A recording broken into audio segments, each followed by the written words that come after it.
これはパルスサーミアといういびきの治療法ですね。痛そうに見えるかもしれないんですけど、意外と痛くはないんですよね。少しパチパチってこう弾かれるような感じがするんですけれど、今見てるところが喉の粘膜で軟口蓋って呼ばれるところです。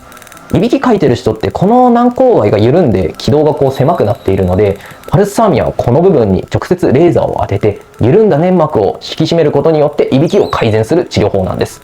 粘膜緩んでしまう原因としましては、加齢とか過度な飲酒、喫煙、ストレスなどがありますね。最近いびきがひどくなってきたなっていう方は喉が緩んでる可能性があります。喉が緩んでるかどうかは喉を診察すればわかりますので、悩んでいる方は一度専門医の診察を受けることをお勧めしております。